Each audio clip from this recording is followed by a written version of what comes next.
Ketika turun ayat, mohon maaf, lan tanalul birra hatta tunfiqu mimma tuhibbun.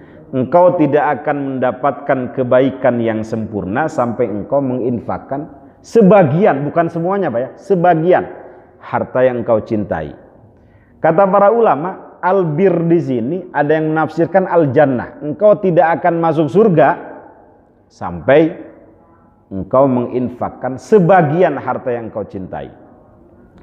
Ketika turun ayat ini, suami daripada Ummu Sulaim ini segera lari Pak Haji, lari kepada Rasulullah. Wahai Rasulullah, telah turun ayat lan tanalul birra hatta tunfiqu mimma tuhibbun. Ya betul, memangnya kenapa? Begini ya Rasulullah, saya ini punya tanah banyak di mana-mana, kebun kurma saya di mana-mana. Tetapi ada satu kebun kurma yang paling saya sukai, paling saya cintai. Itu di depan Masjid Nabawi, Bairuha namanya.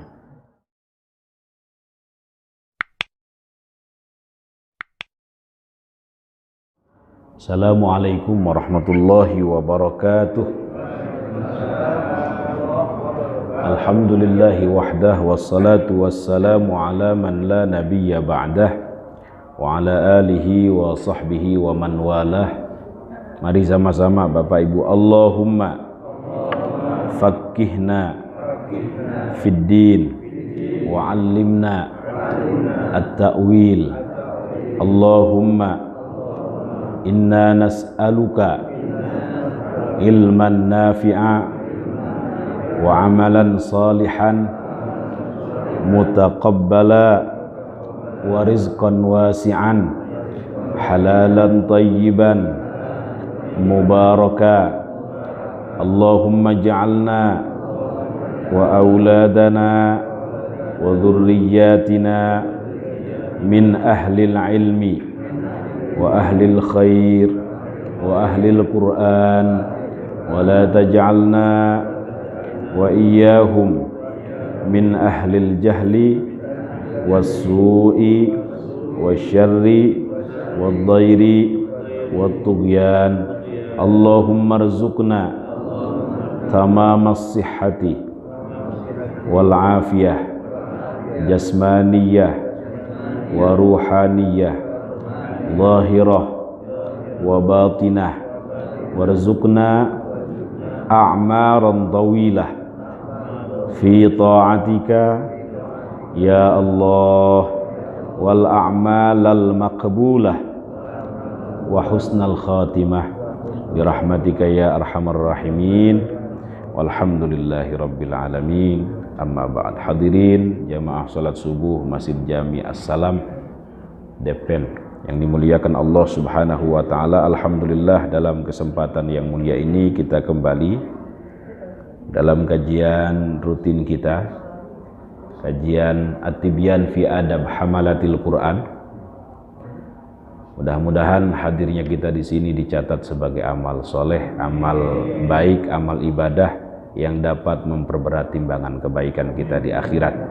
Apalagi saat ini kita berada di awal daripada bulan Zulhijjah, di mana baginda Nabi besar Muhammad sallallahu alaihi wasallam mengatakan, "Ma min ayyamin al-amalus salihu fiha ahabbu ilallah min hadhihi al-ayyam." Tidak ada hari yang amal solehnya paling disukai Allah, paling dicintai oleh Allah Subhanahu wa ta'ala selain amal soleh yang dilakukan di 10 pertama daripada bulan Zulhijjah. Ada seorang ulama tabi'in namanya Abu Utsman An-Nahdi. Sebenarnya Abu Utsman An-Nahdi ini bertemu Nabi, tetapi masih dalam keadaan kafir.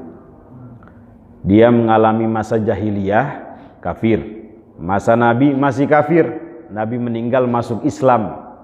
Para ulama memasukkannya ke dalam kelompok tabi'in. Disebut dengan mukhadram dalam ilmu hadis. Apa Pak? Mukhadram. Nah, beliau mengatakan, Abu Utsman An-Nahdi ini mengatakan, dulu para sahabat, para ulama itu mengagungkan 30 hari, memuliakan 30 hari. Pertama, 10 hari pertama daripada bulan Muharram, pertamanya Muharram. Jadi kalau memasuki 10 hari pertama, tancap gas kira-kira begitu, memperbanyak amal soleh, jangan sampai melakukan amal salah. Yang kedua, 10 pertama daripada bulan Zulhijjah ini. Kalau di tempat kami di Darussunnah, tempat Pak Ali Mustafa Yaqub, santri-santri dianjurkan menghatamkan Quran dengan metode Fahmi Bisyauqin itu. Fahmi Bisyauqin pernah dengar Pak ya? Jadi selama 7 hari hatam, sehari kira-kira 5 juz lah. Sehari 5 juz, 6 hari ya, Fahmi Bisyauqin 6 hari. Nah, kemudian disempurnakan dengan puasa, sholat berjamaah di masjid sampai menjelang Idul Adha. Jadi ini 10 hari pertama yang amal solehnya paling disukai, paling dicintai oleh Allah Subhanahu wa ta'ala. 10 hari terakhir, ada yang masih ingat Pak? 10 hari terakhir daripada bulan Ramadan, yang di dalamnya ada mega bonus Ramadan. Siapapun yang beramal soleh di dalamnya dan bertepatan dengan turunnya malam Qadar, Lailatul Qadar, khairun min alfi syahrin. Lebih baik, lebih utama daripada melakukan ibadah selama 1000 bulan. Baca Quran normatifnya 1 huruf 10 kebaikan, diampuni daripadanya 10 kesalahan. Tetapi kalau bertepatan dengan malam Qadar, 1 hurufnya tidak lagi 10 kebaikan, khairun min alfi syahrin. Lebih baik daripada baca Quran selama 1000 bulan, kira-kira begitu. Jadi ini anugerah untuk umat Rasulullah Sallallahu Alaihi Wasallam, meskipun usianya pendek-pendek, ma baina sittina ila sab'in, antara 60 sampai 70 tahun, jarang yang lebih dari 70 tahun. Tetapi Allah, Rasulullah memberikan amalan-amalan yang kalau dilakukan oleh umatnya bisa melebihi umur umatnya. Alhamdulillahi Rabbil Alamin. Kenapa bulan ini, mohon maaf, disebut Zulhijjah? Kenapa kira-kira Pak? Zu itu apa artinya Pak? Zu, bahasa Arab. Zu al-Hijjah. Zu itu artinya pemilik. Zu malin, yang memiliki harta. Zu al-Hijjah berarti pemilik al-Hijjah, haji. Artinya pada bulan ini orang-orang diperintahkan untuk berangkat ibadah haji bagi yang mampu ya, bagi yang mampu. Bagi yang tidak mampu, ya ngaji begini aja Pak Haji. Bapak pengen dapat pahala haji, kalau tidak bisa tiap hari, minimal seminggu sekali nih menghadiri pengajian seperti ini sampai waktu isyraq, kemudian ditutup dengan sholat 2 rakaat. Apa kata beliau? Kana lahu ka ajri hajjatin wa umratin tammah. Dia mendapatkan pahala haji dan umroh yang dilakukan dengan sempurna sampai 3 kali. Cuma kadang kita lalai itu Pak. Ya kalau nggak bisa tiap hari, minimal seminggu sekali. Kalau tidak bisa seminggu sekali, sebulan sekali. Nggak bisa juga Pak Haji, setahun sekali. Keterlaluan banget ya. Nggak bisa juga seumur hidup sekali, nggak pernah haji sama sekali misalnya, tapi minimal dapat pahala haji umroh sempurna. Alhamdulillah nih pengajian kita lakukan ba'da subuh nih Pak ya. Jadi prakteknya sholat subuh berjamaah di masjid, tidak melakukan hal yang sia-sia, ngobrolin macem-macem gitu Pak Haji. Udah dengerin majelis ilmu, atau kalau nggak ada zikir. Kalau misalnya zikir nggak bisa, baca Quran. Tidak melakukan hal yang sia-sia sampai waktu isyraq, kemudian ditutup dengan 2 rakaat sholat sunnah, dinamakan sholat isyraq. Setelah itu baru pulang, tidak apa-apa. Itu yang dilakukan oleh Nabi. Bahkan Nabi pulang itu selesai melaksanakan sholat duha. Sholat duha yang afdol, yang utama, idza ramadatil fisal. Kalau unta-unta kecil sudah kepanasan gitu. Kira-kira jam berapa Pak? Jam 9 tuh, jangan terlalu pagi. Sholat duha itu yang utama, yang afdol, jangan terlalu pagi. Sudah panas betul baru sholat. Jam 9 masih di jalan, sampai kantor kita sholat dulu. Luar biasa nih Pak Nasir ini. Pak Nasrun ya. Penamaan Dzulhijjah itu ada pada masa kakek kelima daripada Rasulullah Shallallahu Alaihi Wasallam, namanya Sayyid Kilab ibn Murrah. Jadi baru ada istilah Dzulhijjah itu pada masa kakek kelima daripada kakeknya Rasulullah Shallallahu Alaihi Wasallam. Dulu orang-orang Arab juga Pak ya melakukan ibadah haji sebelum Nabi itu, cuma bercampur dengan kesyirikan mereka. Ya sambil nyembah patung-patung. Bahkan sebelum itu digambarkan dalam Quran, mereka tawaf itu dalam keadaan tidak menggunakan pakaian sehelai pun, telanjang begitu. Keyakinannya apa? Keyakinannya ketika mereka bertawaf seperti itu, seolah-olah mereka ini bayi gitu, yang baru dilahirkan. Jadi tidak memiliki apa-apa. Datang Islam dirubah. Tetap aja telanjang Pak ya. Tidak menggunakan apa-apa kita. Hanya menggunakan pakaian putih tanpa ada jahitan gitu. Tapi tidak full gar begitu, enggak. Itu juga tanda sebenarnya bahwa kita ini tidak memiliki apa-apa Pak.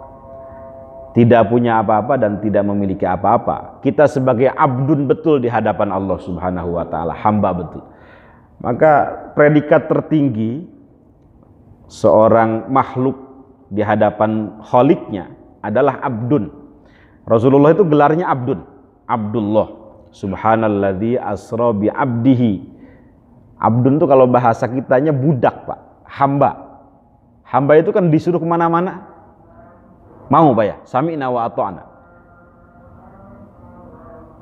Karena itu perbudakan antar sesama manusia dihilangkan, tetapi abdun, hubungan antara makhluk dengan Allah tetap harus ada. Kita di hadapan Allah harus bersikap abd Pak ya. Betul-betul budak di hadapan Allah itu. Bahasanya lahumul khiyaratu min amlihim. Kalau Allah sudah menetapkan hukum, menetapkan ketentuan, pedoman-pedoman, kita tidak boleh melanggar pedoman-pedoman yang ditetapkan tersebut. Jadi Dzulhijjah muncul pada masa kakek kelima daripada baginda Nabi besar Muhammad sallallahu alaihi wasallam. Ada yang haji hari ini Pak? Masyarakat Depen ini, komplek Depen. Ada yang berangkat? Mudah-mudahan kita doakan pulang dalam keadaan, siapa namanya Pak? Pak Fadli, terus siapa lagi? Sering ngaji subuh nggak? Ibu Hidayati? Sering ngaji Pak ya? Alhamdulillah. Mudah-mudahan pulang dalam keadaan diampuni kesalahan-kesalahannya. Dalam sebuah hadis sahih, man hajja lillah falam yarfuth walam yafsuk raja'a ka yaumi waladathu ummuh. Siapa yang haji karena Allah, tidak melakukan dosa besar, kefasikan, kemudian tidak berkata-kata jorok, tidak merendahkan orang lain, tidak memandang sebelah mata orang lain, tidak mengecilkan, maka raja'a ka yaumi waladathu ummuh, dia pulang dalam keadaan seperti hari dilahirkan oleh ibunya. Artinya tidak memiliki dosa sama sekali. Dosa kecil dan dosa besarnya diampuni. Tetapi kata para ulama, dosa besar di sini khusus antara dia dengan Allah saja. Hablum minallah. Adapun hablun minan nas, hubungan antara dia dengan manusia tetap harus diselesaikan antar sesama manusia gitu. Jadi pernah mukul gitu, nggak bisa diampuni itu Pak, kecuali minta maaf dengan sesama manusia. Selain itu mudah-mudahan pulang dalam keadaan hajinya diterima, mabrur atau makbul atau ma'jur, Mabrur itu apa Pak? Mabrur. Mabrur. Mabrur itu apa artinya? Bukan mabur, mabrur. Mabrur itu dari kata barro, ya birru barron. Dia isim maf'ul. Artinya orang yang diberikan kebaikan. Mabrur itu artinya. Jadi orang yang hajinya mabrur berarti pulang dari sana semakin baik, kira-kira begitu. Itu tanda ciri orang yang hajinya diterima. Pulang dari sana yang tadinya hobi maksiat kembali kepada taat. Pelit banget, bakhil, merepet jahe, kembali ke Indonesia jadi dermawan, sakho. Dulu di Indonesia hobinya menggibah, menggunjing, ngomongin yang jelek terus. Pulang ke Indonesia nggak begitu lagi Pak Haji. Dia berubah menjadi orang yang hobi introspeksi diri, muhasabah. Dulu sebelum ke sana nggak pernah sholat, pulang dari sana semakin rajin sholat. Itu ciri hajinya mabrur Pak Haji. Apalagi dulu ria, apa-apa dipamerin, pulang dari sana semakin ikhlas. Takabur, kalau ada pengajian nggak mau hadir Pak Haji, gitu-gitu doang pengajiannya misalnya.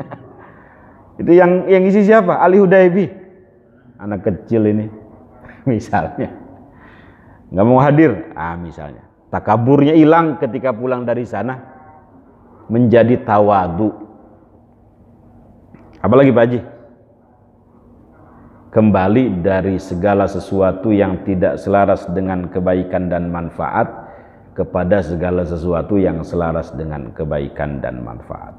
Itu mabrur yang tidak ada balasannya kecuali surganya Allah Subhanahu wa ta'ala. Al-hajjul mabrur laisa lahu jazaun illal jannah. Ya Allah, luar biasa ini haji. Nggak ada pahalanya kecuali surga Pak. Itu pahala haji. Mudah-mudahan yang sudah haji bisa menjaga kemabrurannya sehingga tidak hilang itu ganjaran besar itu.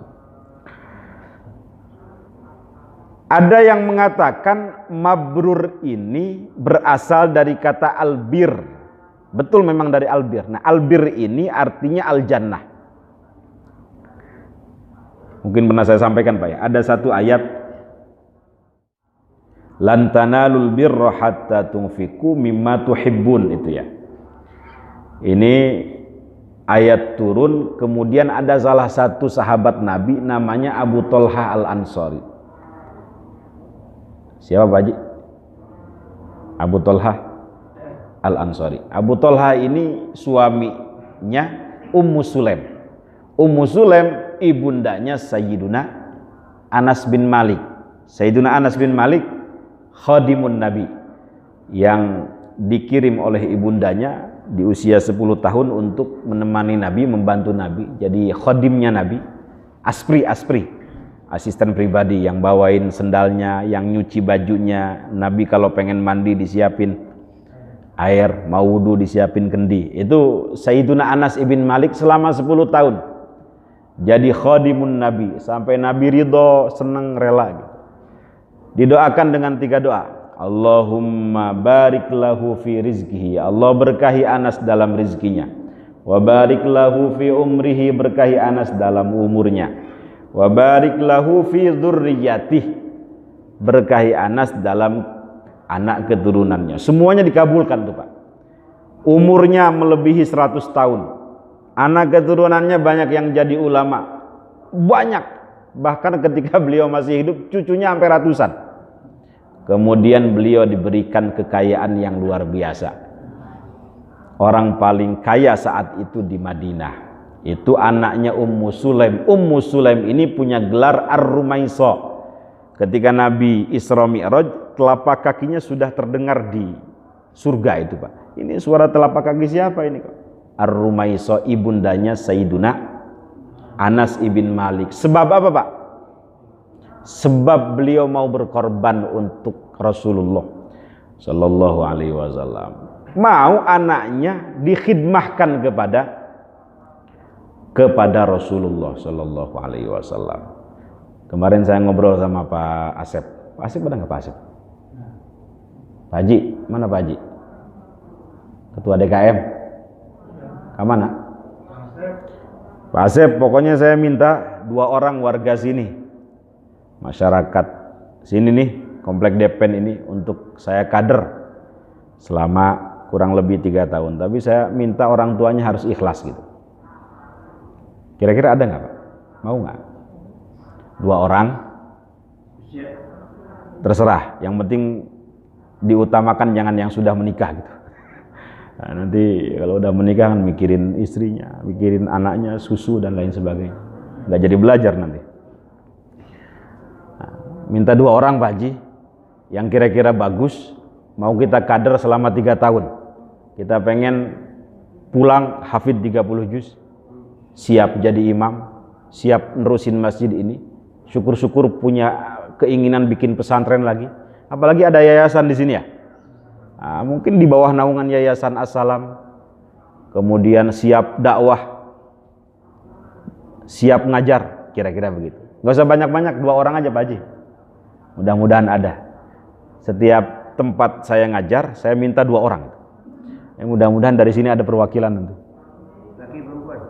Laki-laki dulu sementara ini. Laki-laki dulu. Usia sekitar berapa ya? Terserah. Yang penting bacaan Qur'annya sudah bagus dan dia mau menghafal 30 juz. Mau menghafal. Sebenarnya normalnya, mohon maaf, menghafal itu 1,5 tahun Pak. Setiap hari 1 kaja. Nah, kita minta 3 tahun itu untuk pengkaderan.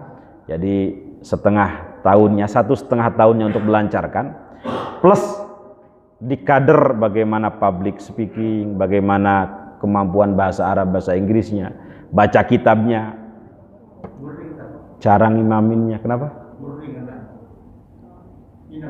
Harus nginep dong.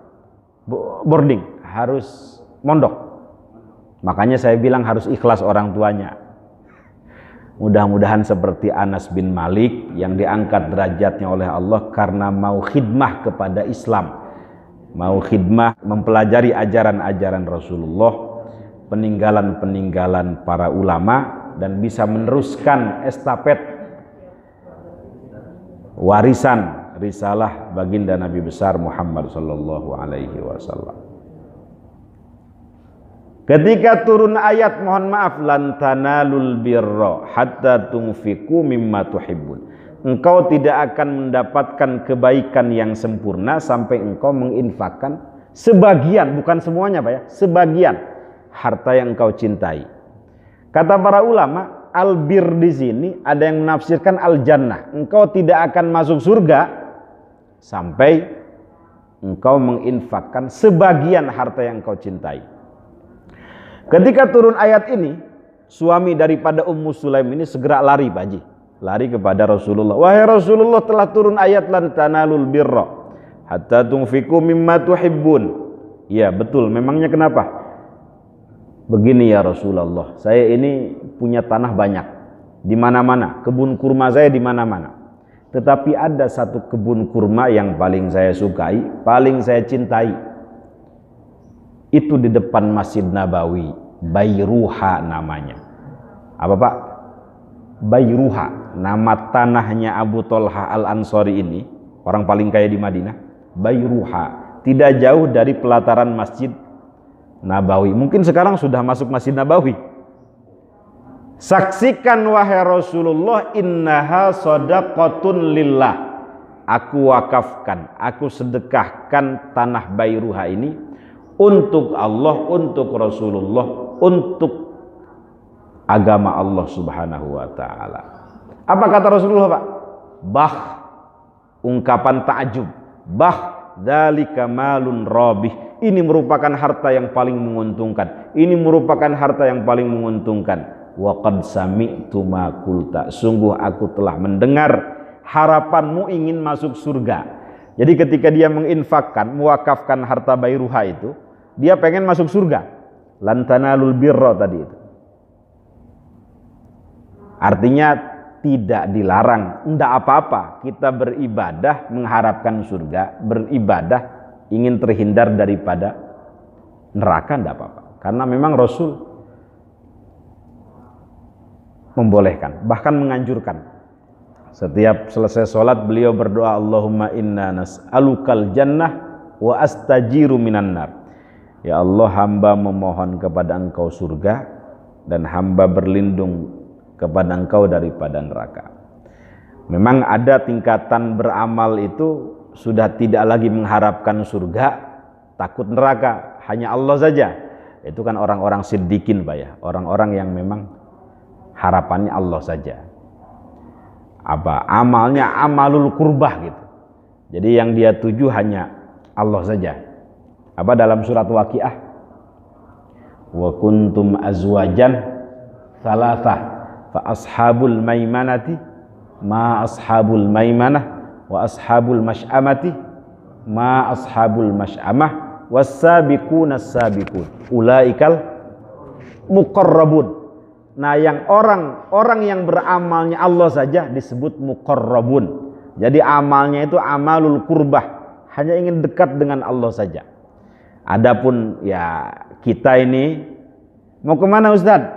Mau sholat berjamaah, kenapa? Pengen dapat 27 derajat. Enggak apa-apa, itu ashabul yamin, surga juga, tapi surganya di bawah al-muqarrabun gitu. Orang-orang yang memang kalau beramal, kalau bisa meningkat Pak Haji, meningkat jadi muqarrabun kita. Ada lagi satu kelompok disebut ashabus shimal. Nah, itu tempatnya di neraka. Naudzubillah. Tsumma naudzubillah. Jadi ayat tadi diartikan, dimaknakan dengan al-jannah. Karena itu ada ayat lain Pak. Laisal birra an tuwallu wujuhakum qibalal masyriqi wal maghribi walakinnal birra man amana billahi wal yaumil akhiri wal malaikati wal kitabi. Sebenarnya enak banget tuh Pak ya, menghafal Quran itu enak banget ya, kalau seperti ini kan nyambung semua gitu. Kira-kira bisa nggak di sini Pak dibikin apa majelis tahfidzul Quran untuk usia-usia pensiunan gitu? Bisa ya. Dulu saya punya kawan jadi dia tuh bingung, usia pensiun di rumah nganggur gitu. Ya paling ngurus ayam, ngurus apa namanya burung sama dia. Bingung ngapain. Akhirnya datang ke kiai saya, Kiai Mufid. Kiai, saya ini di rumah kayak nggak punya kerjaan. Gitu. Bimbing saya menghafal Quran. Usia-usia Pak Haji lah, 60 tahun. Nah, waktu itu saya masih SMA tuh, mungkin paling kecil. Nah, saya masuk duluan, dia masuk belakangan.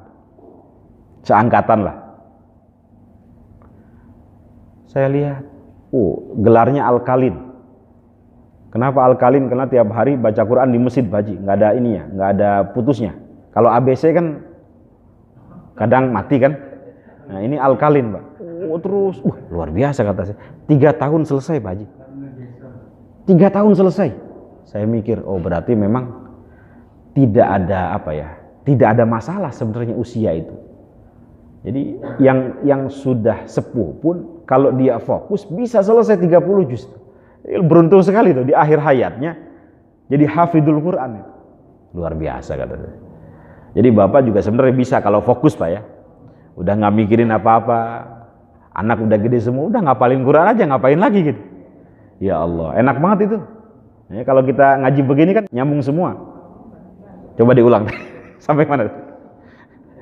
Laisal birra an tuwallu wujuhakum qibalal masyriqi wal maghribi walakinnal birra man amana billahi wal yaumil akhiri wal malaikati wal kitabi wan nabiyyina wa atal mala ala hubbihi dzawil qurba wal yatama wal masakin wa ibnas sabili was sa'ilina wa fir riqab itu ya. وبالرقاب وأقام الصلاة وآتى الزكاة والموفون بعهدهم إذا عاهدوا والصابرين في البأساء والضراء وحين البأس أولئك الذين صدقوا وأولئك هم المتقون. Terus surat Al-Baqarah juz 2 itu. Kata Allah, tidaklah kebaikan itu melulu kita sholat menghadap ke timur, menghadap ke barat. Bukan itu saja kebaikan itu. Kata Allah, yang disebut kebaikan itu beriman kepada Allah, kepada malaikat, kepada kitab-kitab, wa atal mala ala hubbih, mau peduli terhadap kerabatnya yang membutuhkan.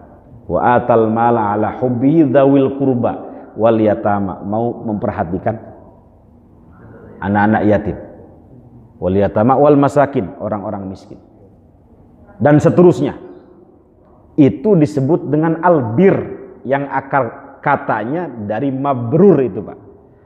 Makanya ketika Rasulullah ditanya, ya Rasulullah, wa ma birrul hajj, apa ciri orang yang hajinya mabrur? Dua jawaban beliau, it'amut ta'am wa tayyibul kalam. Dua saja, Pak. Atau dalam riwayat yang lain, ifsya'us salam, peduli terhadap orang yang membutuhkan. Kalau ada orang lapar, dia perhatikan. It'amut ta'am itu memberikan makan kepada orang yang kelaparan. Ciri yang haji mabrur pertama. Kedua, tayyibul kalam, tutur katanya menjadi santun, Pak.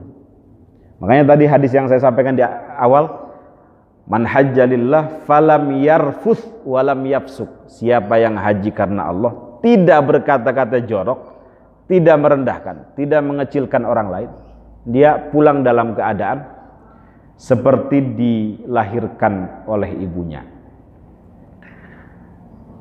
Yang pertama apa tadi, Pak? It'amut ta'am, jadi peduli terhadap orang yang membutuhkan. Yang kedua, tayyibul kalam, kata-katanya menjadi baik. Ciri haji mabrur. Cuma dua saja. Saya pikir-pikir, memang betul, Pak. Ternyata orang yang paling banyak masuk ke dalam neraka itu sebabnya dua, al-fam wal farji, itu sebab lisan yang tidak dijaga dan kemaluan yang tidak dijaga juga, artinya perzinahan. Itu yang paling banyak menyebabkan orang masuk ke dalam neraka. Ketika ditanya tinggi mana ilmu dengan akhlak, tergantung kondisi sebenarnya. Tetapi kalau melihat ayat Quran, Pak, akhlak itu di atas semuanya. Akhlak itu, laqad kana lakum fi rasulillahi uswatun hasanah. Akhlak. Wa innaka la'ala khuluqin adzim. Rasul itu dipuji akhlaknya. Ada sahabat nanya, bagaimana akhlak Rasulullah? Dijawab oleh Sayyidah Aisyah, kana khuluquhul Quran. Akhlaknya Rasulullah adalah Al-Quran. Jadi selalu akhlak dan akhlak. Makanya di pesantren itu ada kitab namanya Ta'limul Muta'allim. Pernah dengar, Pak, ya? Kenapa dulu orang belajar tuh ilmunya gak manfaat? Karena akhlaknya hilang ketika belajar ilmu. Itu pengalaman Syekh Jarnuzi, pengarang kitab ini. Jadi akhlak ini penting. Dan Rasul diutus untuk memperbaiki, menyempurnakan akhlak manusia yang sebelumnya rusak. Albir, oke. Jadi albir itu tidak hanya diartikan kebaikan, tetapi al-jannah. Cirinya dua tadi. It'amut ta'am dengan apa? Tayyibul kalam. Tutur katanya baik. Ada satu hadis, ittaqun nar walau bisyikki tamroh. Hindari neraka walaupun harus bersedekah sepotong kurma. Jadi sepotong kurma, Pak, ya, itu bisa menghindarkan seseorang dari neraka kalau ikhlas. Bapak punya satu kurma, setengahnya Bapak makan, setengahnya Bapak sedekahkan, berikan kepada orang yang lapar. Itu kalau ikhlas bisa menghindarkan pelakunya daripada neraka. Kalau nggak punya makanan untuk diberikan, fa illam tajidu fa bi kalimatin thayyibah. Usahakan, upayakan kata-kata kita ini baik. Mohon maaf, saya nggak bisa ngasih sesuatu, Cuma saya doakan mudah-mudahan Anda sehat. Begitu Pak caranya. Jadi kata-kata ini selalu dijaga. Sebenarnya mohon maaf Pak, orang-orang soleh dulu itu lebih banyak diam. Bukan berarti mereka tidak bisa bicara, tetapi mengistirahatkan malaikat untuk mencatat amal-amal yang khawatir ketika keluar itu buruk gitu. Jadi tapi kalau ada kebatilan harus bicara Pak ya. Bukan selamanya diam itu emas, bukan. Tidak semua yang kuning emas ya. Ada orang zina diem aja nggak begitu. Tetap harus kita ada dalam satu adagium itu. Siapa yang melihat kebatilan diam saja, syaitonun akhras. Dia setan yang bisu katanya begitu. Tapi kalau hal-hal yang kira-kira tidak perlu dibicarakan, nggak perlu dibicarakan. Upayakan lisan ini berbicara hal-hal yang bermanfaat. Kalau nggak bisa, dzikir saja atau diam, lebih selamat. Ya Rabb.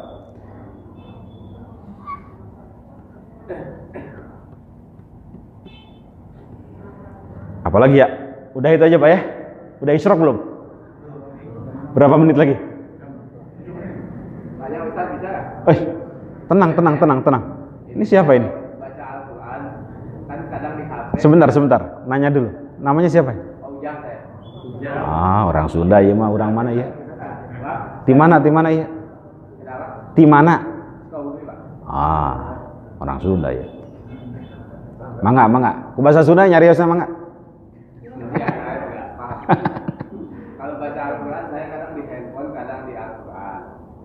Nah pertanyaan saya, kalau Al-Quran kita harus wudu Pak, ambil air wudu. Nah kalau dalam Al-Quran, dalam handphone, kadang kita sehari-harian dalam kekosongan nongkrong itu kan suka iseng baca Al-Quran. Apa harus wudu juga ya? Pertanyaannya wudu.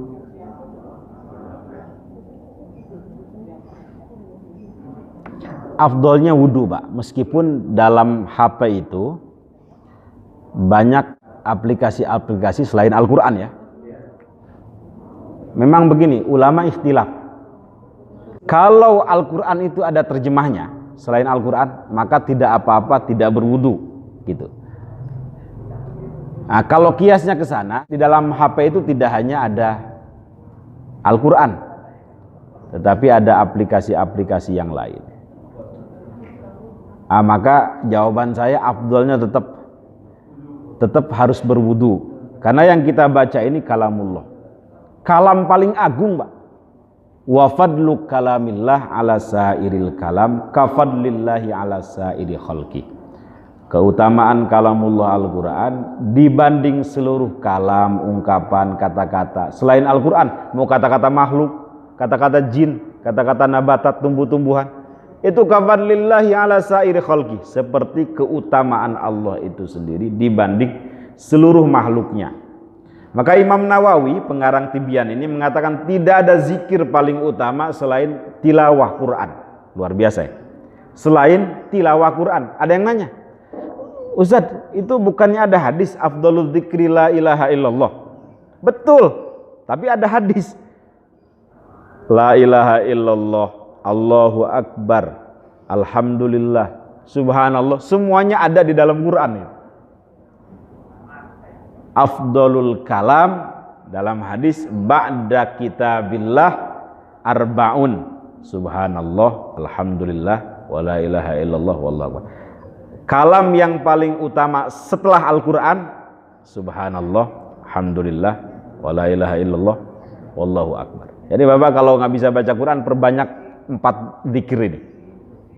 Nggak sempat misalnya, mudah-mudahan bacaan Quran kita ini tidak hanya sampingan aja Pak Haji, tapi menjadi sesuatu yang prioritas lah kira-kira.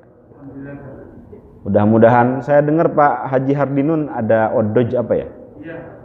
Owoj apa odoj itu saya dengar. Mudah-mudahan bisa terus istiqomah. Bukan istri 3 dikontrakin rumah, bukan. Jadi bukan hanya sekedar sampingan, tapi menjadi bagian dari hidup kita, lifestyle. Nanti di akhirat itu, di hari kiamat, mohon maaf, Quran itu akan menjadi pembela pembacanya. Banyak itu hadisnya. Saya kebetulan lagi nulis tentang 40 hadis sahih, hadis hasan terkait keistimewaan Al-Quran. Tapi yang sahih, Pak. Banyak yang maudhu, banyak yang palsu juga. Tapi saya himpun yang sahih-sahih aja, Pak. Ada satu hadis sahih begini, Pak. Quran itu nanti akan datang mewujud jadi ghamam, jadi awan mendung, di mana saat itu keadaan padang mahsyar itu panas sekali, Pak. Sampai matahari itu di dekat kepalanya, ubun-ubunnya, kemudian orang-orang tenggelam dengan keringatnya. Tetapi orang-orang yang gemar baca Quran, Pak, itu ghamamatan, di atasnya itu ada awan hitam, dilindungi oleh awan. Kemudian seolah-olah ada burung yang sayapnya itu menutupi dia, ingin membela dia. Itu salah satu anugerah keramat orang yang hobinya baca Quran, dan banyak keistimewaannya. Selain itu akan memberikan syafaat bagi para pembacanya. Kemudian khusus yang hafal Quran 30 juz, dia akan ditempatkan sesuai tingkatan bacaannya. Kata Allah, Iqra, baca, warqa, naiklah, kama turattil fid dunya, sebagaimana engkau membacanya dengan tartil di dunia. Naik terus. Kalau belum berhenti, surganya naik terus itu, Pak. Itu orang-orang yang hafal Quran. Sampai dia selesai, disitulah kedudukan surganya. Makanya mudah-mudahan ini ada anak kita yang hafid Quran. Selain memberikan kemuliaan kepada orang tuanya, surganya itu tertinggi dia. Kalau belum selesai baca, dinaikin terus, Pak, surganya. Belum selesai, dinaikin terus.